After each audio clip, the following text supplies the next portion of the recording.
Bonjour à toutes et à tous et bienvenue sur Agile Toolkit et notamment bonjour à Antoine qui suit toutes les vidéos sur l'IA et l'agilité avec beaucoup d'assiduité. Aujourd'hui, on va refaire une vidéo sur la génération de templates de rétrospective. Et ça va être une vidéo intéressante, je pense, importante parce qu'il y a eu beaucoup d'évolutions dans ce domaine. Donc je vais vous rappeler la vidéo qu'on avait faite précédemment. Donc vous pouvez aller la consulter si vous ne l'avez pas encore vue, mais c'est pas tellement obligé de la consulter parce que la vidéo d'aujourd'hui, en fait, elle va remplacer cette vidéo précédente avec un nouveau prompt. Et en plus, les résultats vont être bien meilleurs car les IA ont évolué. Cette vidéo a été tournée il y a quelques mois. Donc dans cette vidéo qui a été tournée il y a 3-4 mois environ, je vous ai remis ici certains résultats. Donc on essayait de faire générer une rétrospective Speedboat. Donc là, je vous ai mis deux résultats faits avec ChatGPT à l'époque. Et on voit que ces résultats ne sont pas exploitables. Parce que ChatGPT nous dessine une photo et pas réellement un template qu'on va pouvoir utiliser dans un board de rétrospective comme Klaxoon, dans une appli de rétrospective comme Klaxoon. Donc ici, c'était Claude qui avait généré ça.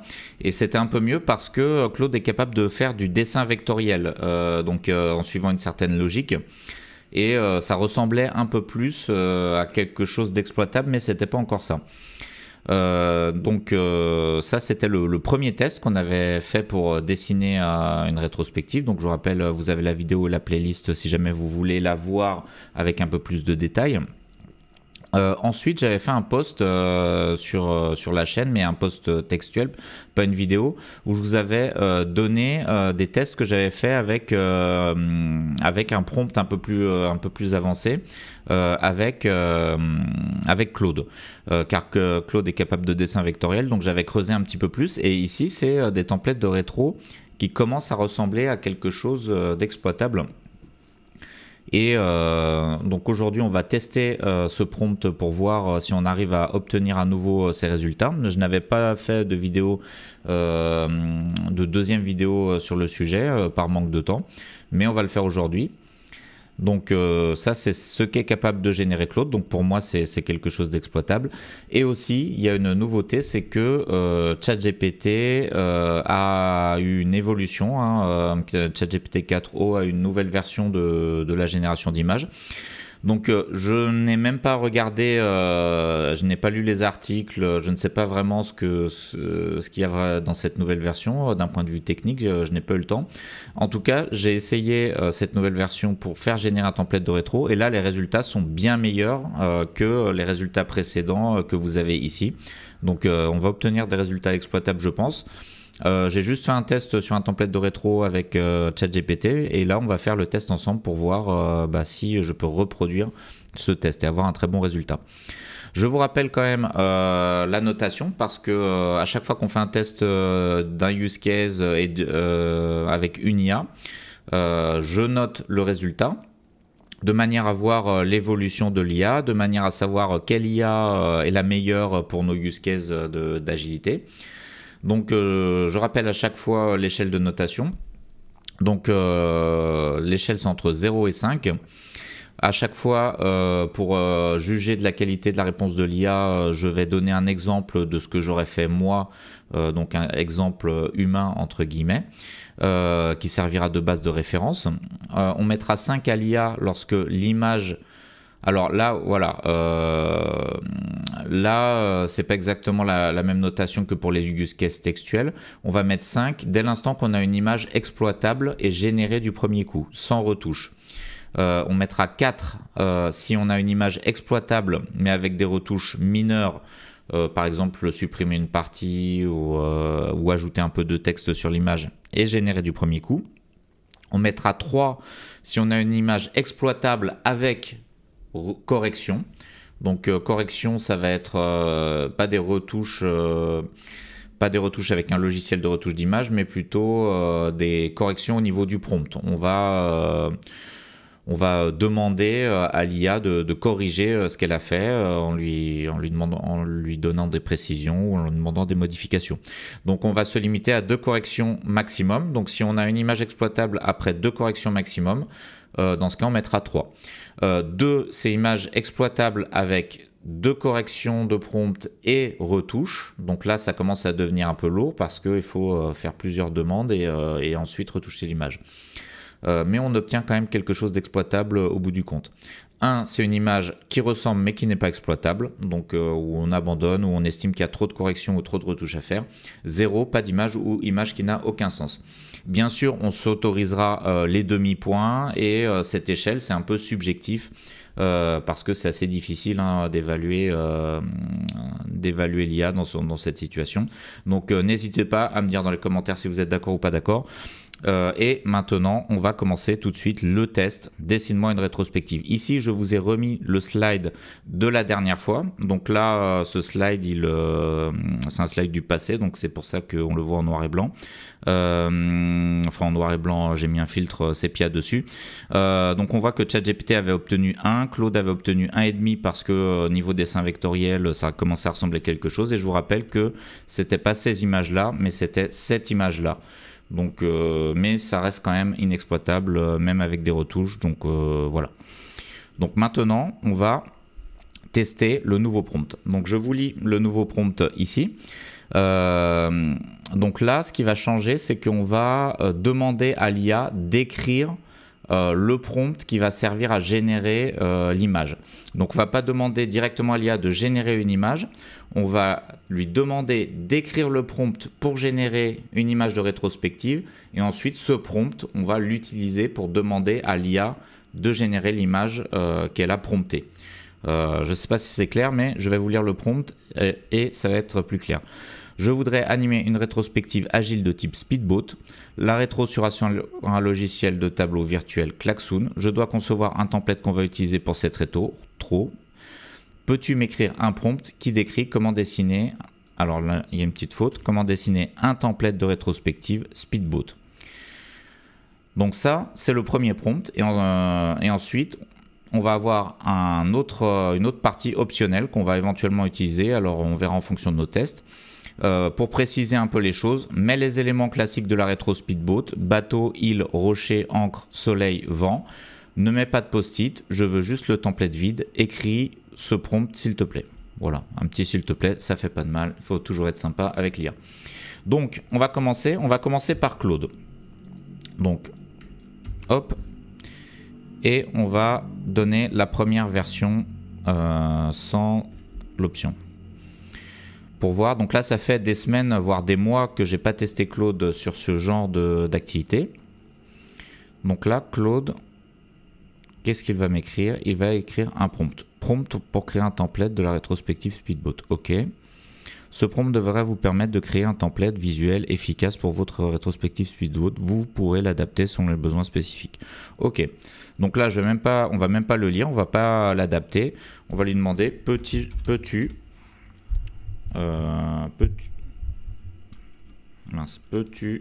générer l'image? Peux-tu générer l'image correspondant à ce prompt? Alors je ne sais pas si c'est la même chose si je lui demande comme ça ou si je copie-colle le prompt. On va d'abord essayer comme ça. Je comprends que vous aimeriez voir l'image du template de rétrospective Speedboat. Je vais créer une rétrospective visuelle sous forme de SVG pour vous montrer à quoi pourrait ressembler ce template. Ok, ensuite je vais créer une nouvelle conversation et on va carrément lui copier-coller l'ensemble de ce prompt. Donc là, je vais essayer de copier-coller tout ça. Voilà, on fait attention. Oups. Voilà. CTRL C, excellent. Donc là, hop.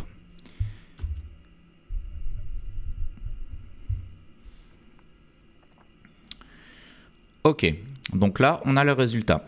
Alors, bon, je rappelle pas ce que c'est une rétrospective Speedboat. J'imagine que vous le savez. Sinon, vous pouvez aller voir dans les précédentes vidéos. Allez, je le rappelle quand même. En réalité, je change d'avis. Donc, dans une Speedboat, on a plusieurs éléments. On a le bateau qui représente l'équipe. On a l'île ici qui représente l'objectif à atteindre par l'équipe.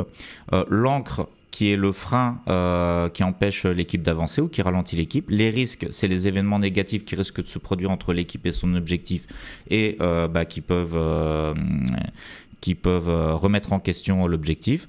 Le vent, c'est ce qui nous fait avancer. Le soleil, c'est ce qui nous rend heureux. C'est les choses positives. Donc ça, c'est à mon sens la version la plus classique. Il y a plein d'autres variations de rétrospective speedboat. Et cette image-là que je vous ai mis, je ne l'ai pas dessinée moi-même. Je l'ai trouvée sur Internet. Alors malheureusement, je n'ai pas l'auteur. Ça fait des années que j'ai cette image sur mon disque dur. Je m'en sers de temps en temps pour faire des rétrospectives speedboat. Donc là, donc on va essayer de retrouver tous ces éléments. Rétrospective speedboat, vos notes adhésives dans chaque zone. Alors là, il nous manque un peu de texte. Est-ce que, voilà, placez vos notes adhésives dans chaque zone pour identifier ce qui nous ralentit, ce qui nous pousse en avant, les risques potentiels et notre destination souhaitée. Minuterie, bon, ça c'est inutile, mais pourquoi pas. Nuages, quelles sont vos préoccupations? Alors là, les choses négatives sont sous forme de nuages, pourquoi pas. Vent favorable, ok, on a un bateau. Destination, île, les ancres ici, les récifs, légende, encre, ok, un code couleur pour les post-it, un plan d'action en bas. Donc c'est vraiment très bien. Simplement, au niveau du placement, c'est pas parfait parce que le bateau est au-dessus de l'eau, le bateau il vole, l'île, elle ressemble pas trop à une île, mais sinon c'est vraiment très précis. Donc là c'est vraiment pas mal. Alors je vais pas demander des modifications parce que là ça va être trop compliqué, je pense, de lui faire modifier. Bon, on pourra s'y essayer, mais peut-être dans une autre vidéo, sur une rétro plus simple. Donc on a tous les éléments, bon, on n'a pas le soleil, mais ça c'est pas grave parce que, comme je vous ai dit, il y a des variations. Donc là, cette rétro, pour moi, c'est exploitable. C'est clairement exploitable. Les seules choses que je pourrais faire, que j'aurais envie de faire, ça serait de remettre le bateau sur l'eau, de faire une île un petit peu plus jolie, de déplacer quelques éléments. Donc avec quelques retouches mineures, on pourrait utiliser cette rétro. Donc si je prends mon échelle de notation, donc image est exploitable, retouche mineure générée du premier coup. J'aurais presque envie de mettre 4 avec retouche mineure, oui. Bon, on pourrait mettre 4. Donc on va quand même regarder l'autre rétro. Donc là j'ai pris le prompt et je l'ai directement copié-collé ici.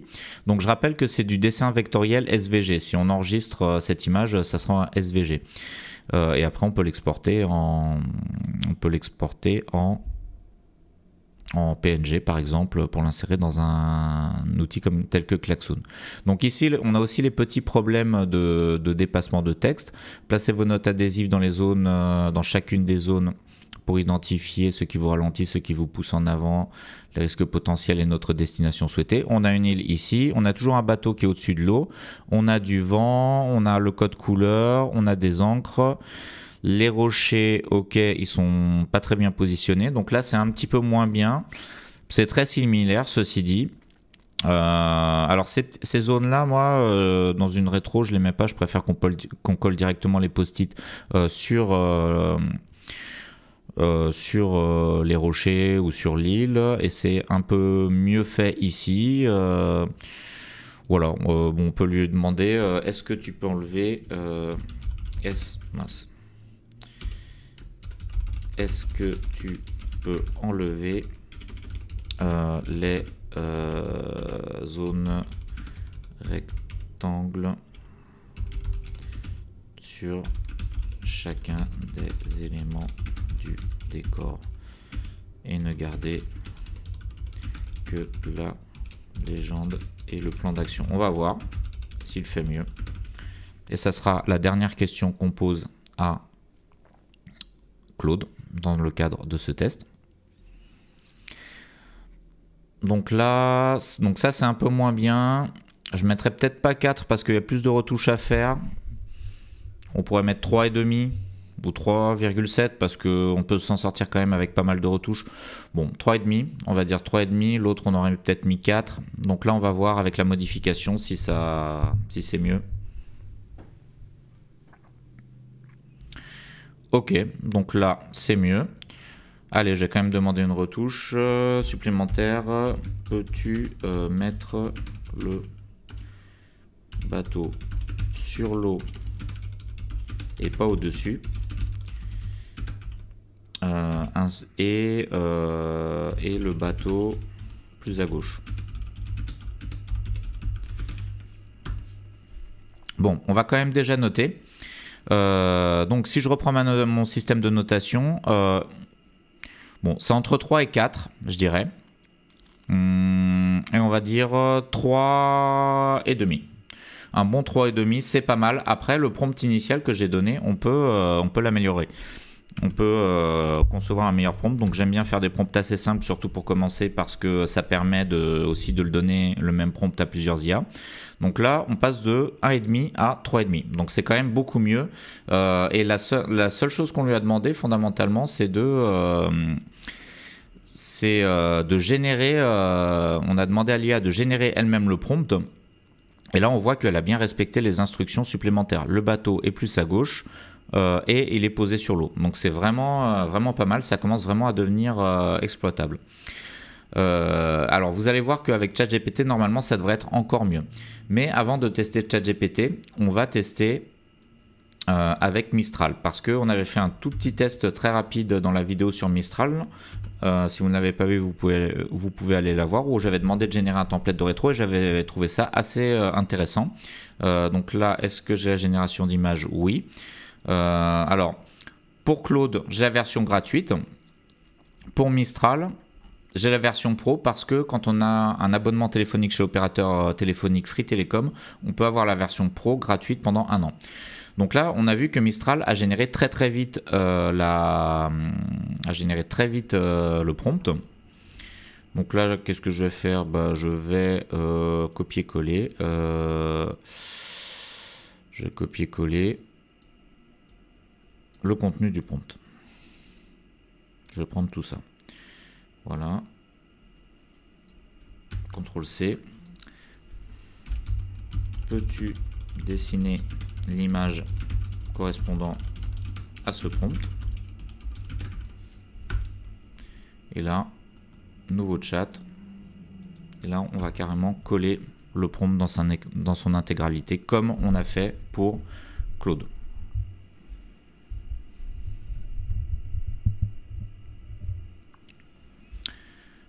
Ok, donc là, on a un style très différent. C'est écrit en anglais déjà. Alors est-ce que le prompt était en français? Oui. Donc là on a des choses en anglais. Ce qui nous ralentit. Ok. Bon. On a un bateau. Mais on a des ancres. On a un peu tous les éléments. On a un plan d'action. Là on a une île. Mais c'est pas très exploitable. C'est pas parfait. C'est vraiment pas parfait du tout. Donc là, on va même pas essayer de le retoucher, je pense, parce que je sais pas quoi lui demander exactement. Mais on a quand même tous les éléments, donc c'est assez impressionnant. Donc si on se basait uniquement sur cette image-là, si on reprend nos critères de notation, image exploitable avec 2 corrections plus retouche mineure. Non. Image qui ressemble mais non exploitable. On serait à 1. Mais un bon 1, j'aurais envie de mettre 1,5. Donc on va regarder la deuxième image générée. Ah, ça ne nous a pas généré d'image. Pourquoi? Je ne sais pas. Pour créer un template visuel, alors... Non.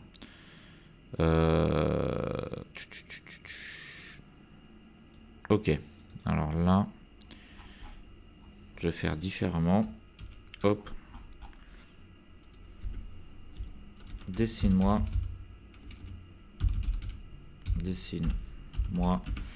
le dessin. Dessine-moi une image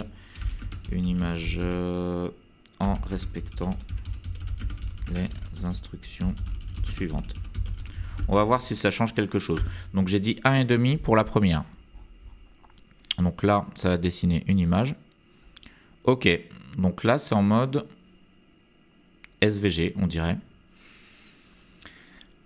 Donc, template rétrospective agile speedboat sur Klaxoon, ce qui nous ralentit, ce qui nous aide, action à entreprendre, instructions. Ok, bon, on a pas mal d'éléments, mais on a vraiment... C'est pas exploitable, et là, je me vois pas le modifier. Donc, bon, je vais encore réduire la note, je vais mettre 1,25. Allez, 1,25. Ouais, 1,2.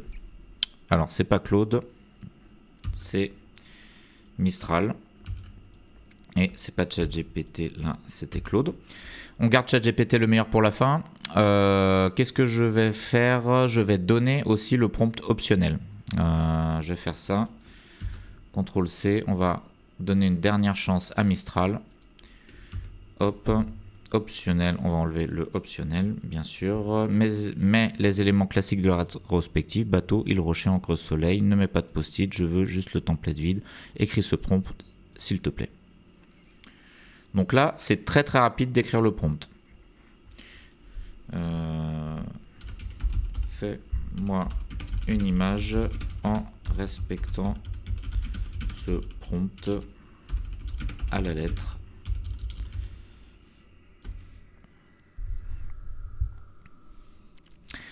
Dernière chance pour Mistral. Et ensuite, on testera avec ChatGPT. Et j'ai beaucoup d'espoir par rapport à ChatGPT. Voici une image générée. Ah, alors là, c'est une image un peu mieux. On a un soleil, on a une île, on a un bateau, on a une ancre, on a des récifs. Donc là, c'est un template qui, pour moi, est quasiment exploitable. Faudrait mettre l'ancre à l'arrière du bateau. Peux-tu mettre l'ancre à l'arrière du bateau? On va voir s'il est capable de modifier. Bon, après, l'encre à l'avant, je pense que c'est exploitable quand même. Donc là, on a une image exploitable du premier coup, avec les petites instructions optionnelles qu'on lui a données. Donc on va remonter la note, je pense. Alors, le problème des IA, c'est que c'est pas déterministe, c'est-à-dire qu'on n'a pas toujours le même résultat. Si on pose plusieurs fois la même question, on va avoir des réponses différentes et parfois des grands écarts de réponse. Donc ça pose un problème pour évaluer la qualité des réponses de l'IA parce que on n'est jamais sûr de ce qu'on va avoir. Là j'ai quand même envie de remonter la réponse, donc on va pas mettre 1,2.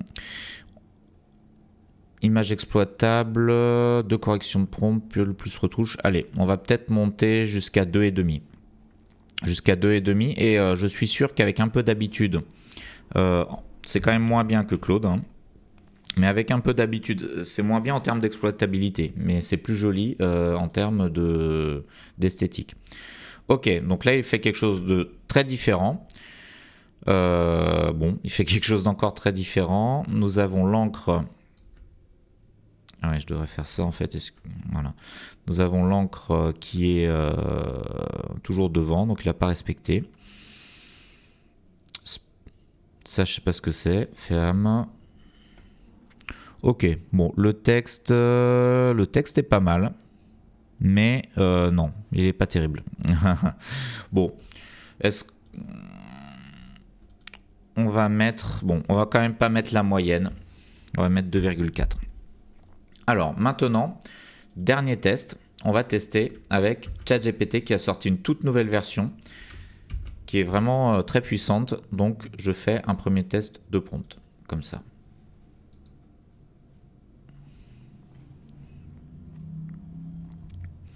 Donc sans la partie optionnelle. Je vais préparer un nouveau chat.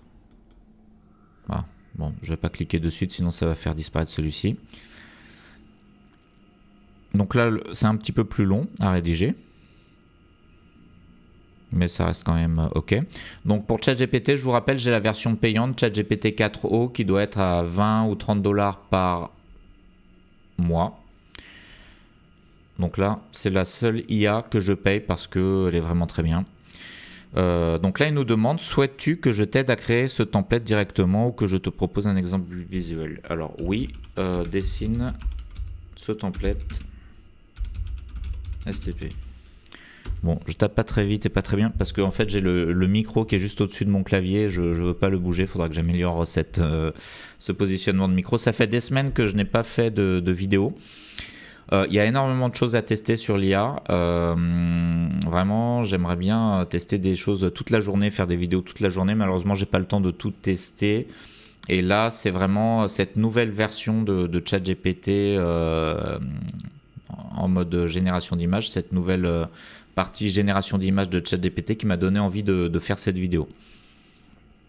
Et on a plein de super vidéos programmées, enfin plein de choses super intéressantes à tester. Je fais beaucoup de tests rapides sur des use cases mais je peux pas toujours en faire une vidéo en fait parce que ça serait pas assez intéressant. Parfois il y a des vidéos qui sont pas super bien préparées parce que le use case n'est pas complètement prêt, ça nécessiterait vraiment beaucoup de tests. Mais je fais quand même certaines vidéos même si elles sont pas parfaites parce que sinon on ferait jamais rien. Mais c'est un peu frustrant, donc en fait je fais 10% en vidéo, je vous présente 10% de mes tests. Car je teste beaucoup de use cases autour de l'agilité en général. On verra à la fin le tableau récapitulatif. Donc là, je m'attendais pas à ça, c'est moins joli que le premier test que j'avais fait, mais c'est quand même pas mal. Donc, est-ce qu'on a tous les éléments? Rétrospective, speedboat, on a des ancres. Speedboat, ancre, vent, récif. Alors ça, en bas, c'est inutile. Ensuite, les rochers, ils sont à peu près entre le bateau et l'île. On a l'île, on a le vent. Ok. Donc ça, c'est pas mal. C'est exploitable. C'est fait du premier coup. Alors le seul truc que j'enlèverais, ça serait peut-être serait peut-être ces choses. Il y a quelques retouches mineures à faire. Donc là, ce qui est bien sur ChatGPT, c'est qu'on peut éditer. Donc là, enlève ces étiquettes. Enlève ces étiquettes. Voilà. Et il faudrait aussi lui demander de traduire en français, par exemple. Quoique, tout est en anglais, donc si on n'a pas spécifié qu'on voulait du français, donc on va voir.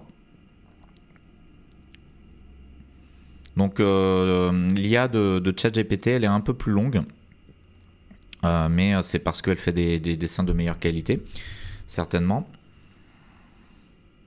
Donc je vous montrerai le test que j'avais fait, qui me donnait un meilleur résultat. Alors en attendant, combien on donnerait comme note?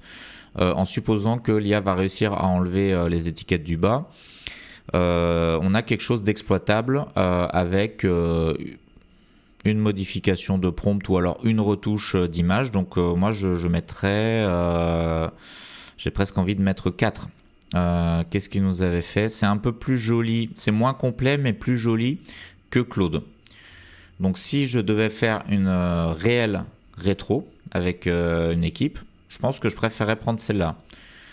Donc pour cette raison, même s'il n'y a pas les explications, pour cette raison je mettrais une meilleure note à ChatGPT. Je vais mettre 4 pour le moment en attendant la modification. Alors, est-ce qu'il va se contenter d'enlever les étiquettes ou est-ce qu'il va faire quelque chose de complètement différent? On dirait que c'est quelque chose de complètement différent. Et là, c'est un peu bizarre parce qu'on dirait qu'il y a un ordinateur, une image d'ordinateur. On attend quand même qu'il ait fini de générer. Bon, après, si c'est une équipe qui réalise un projet logiciel, ça peut se comprendre. Donc, on a plusieurs encres. On a plusieurs encres. Bon, en attendant que ça charge, je vais vous montrer de suite ce que j'avais fait, ce que j'avais obtenu. J'ai obtenu ce template-là avec le premier test que j'ai fait, ce qui m'a fait déclencher cette vidéo. Donc, je peux vous montrer ici le prompt.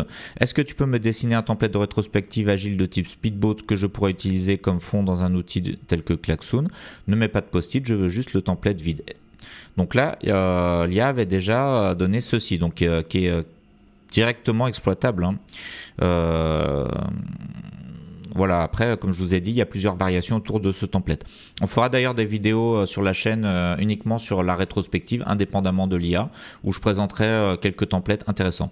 Ensuite, j'ai amélioré le template, c'est le template que je vous ai montré avec option. Donc le template qui est dans le texte avec option. Donc ça a créé ça et ça a donné ce template qui, pour le coup, est parfait. Donc ce template, je lui mets 5 directement. Donc là, c'est toujours pas fini de charger, mais on voit que ça sera pas parfait, mais je pense que ça sera ok quand même. Alors, ou alors ça a bugué, peut-être ça a bugué. En tout cas, on va refaire un dernier test avec ChatGPT.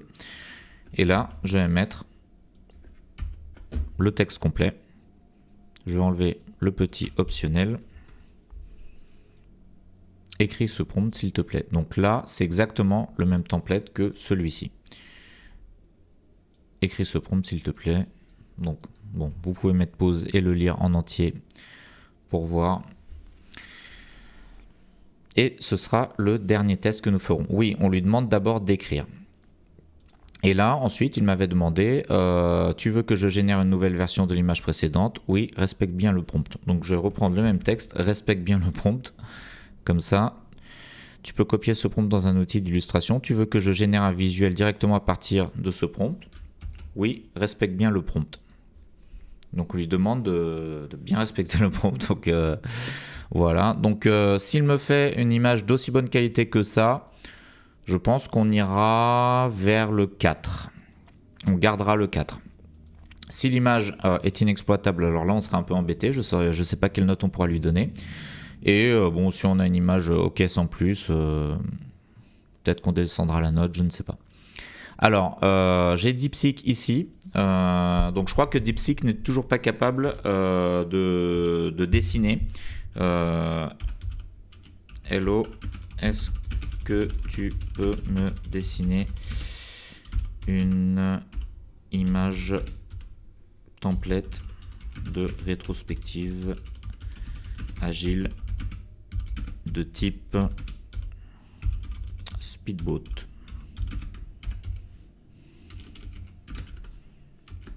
Voilà.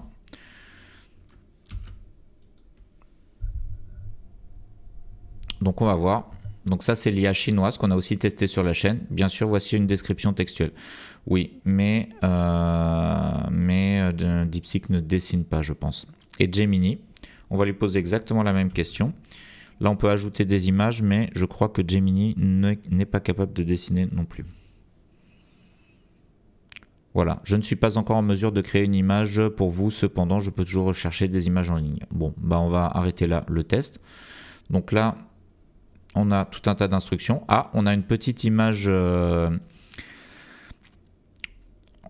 en ASCII art, vent, entraide, feedback constructive, encre. Ok, bon, on a des exemples. On pourrait peut-être leur demander de générer du SVG, mais on ne va pas le faire dans cette vidéo. Ok, donc là, on a l'image qui est en train d'apparaître. C'est quand même assez long, hein, la nouvelle version de ChatGPT, mais ça a l'air très joli. Ça ressemble à celle-ci. Alors ici, on avait du texte. Là, on n'a pas de texte, mais on n'a pas demandé spécifiquement du texte. Donc, le texte, ensuite, on peut le rajouter hein, via une retouche. Ça, c'est le plus facile. Donc, dans une rétrospective Speedboat, on a le bateau, on a l'île. On a le vent donc, qui nous permet d'avancer, les rochers qui représentent les risques, le soleil qui représente ce qui nous rend heureux dans l'équipe. Et est-ce que ça continue à descendre? Non.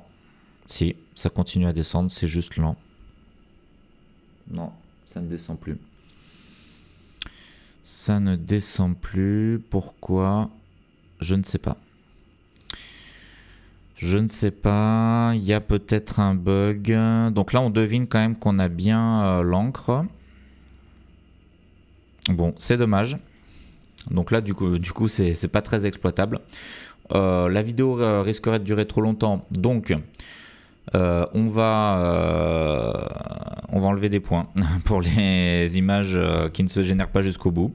Donc mon premier test finalement était le meilleur, hein, celui-ci. Hein, vous voyez, là ici vous avez le prompt, hein, vous pouvez mettre pause et le lire. C'est assez simple. Et donc pour moi, on est très proche d'une utilisation exploitable de ChatGPT pour toutes les rétros. Donc là, c'est une rétro Speedboat, une rétro classique. On fera d'autres vidéos où on demandera d'autres templates de rétro plus simples parce que Speedboat, c'est quand même un petit peu compliqué. Donc 3,8, 3,5, 2,4. On a notre petit tableau, template de rétro. Donc 3,8. Alors j'ai oublié. 3,5, 2,4. 3,5 pour Claude. 2,4 c'est quand même pas si mal pour Mistral. Bon, en vrai, 2,4 c'est peut-être un peu généreux quand même. Donc je ne sais pas, peut-être qu'on modifiera la note. Bon, on refera d'autres tests sur Mistral. Donc pour moi, ces templates de rétro là, ça va remplacer les templates qu'on a fait précédemment, mais juste au-dessus. Donc là, average, il faudrait modifier parce que ça remplace. On a un nouveau prompt finalement et une nouvelle manière de faire. Donc il faudrait modifier la formule si on veut. Hop et hop. Voilà. Donc là, on ne prend plus que les cases et cette case-là, comme on ne la prend plus, je vais la mettre en noir. Non, ah oui, bon, on a le formatage conditionnel. Donc bon, je désactiverai ça, mais ces cases-là, on ne les prend plus. On va modifier le texte. Comment on fait pour modifier le texte? Je ne sais plus. Je barrerai le texte. Voilà, comme ça. Bon, c'est pas très visible. Donc, si je reprends mes formules, on obtient ça. Ici, ça sera 0, car on a vu que Gemini n'est pas capable de dessiner. Pareil, DeepSeek. Ici, on n'a pas fait les tests, donc on les fera peut-être plus tard. Et pour Yama, enfin pour Oyama, donc là, je ne sais pas si on peut utiliser des modèles d'IA. Donc voilà, vous avez ce tableau qui représente toutes les notes de toutes les use cases. Donc on voit que Claude s'en sort quand même pas mal. Donc grâce au dessin vectoriel, il arrive à faire des templates logiques exploitables, même s'ils sont pas beaux. Pour info, dans la notation, on ne juge pas de l'esthétique, sauf si c'est tellement moche que ce n'est pas exploitable. Bien sûr, on a aussi tous les autres use cases textuels ici que je reprends, donc dont vous voyez les résultats. Alors j'ai donné le lien vers ce document, le lien Google Doc, donc vous pouvez le voir en lecture. Je le mettrai également dans la description de la vidéo pour que vous puissiez le regarder par vous-même à tête reposée. Et bien voilà, donc c'est tout pour aujourd'hui. Donc c'était vraiment très intéressant. Je remarque les progrès énormes qui ont été faits par l'IA dans le dessin utilisable en situation professionnelle. C'est du dessin logique avec des éléments bien précis à afficher. Et on va continuer, on fera d'autres tests. Et en attendant, je vous remercie pour votre attention et je vous dis à très bientôt pour de nouvelles vidéos.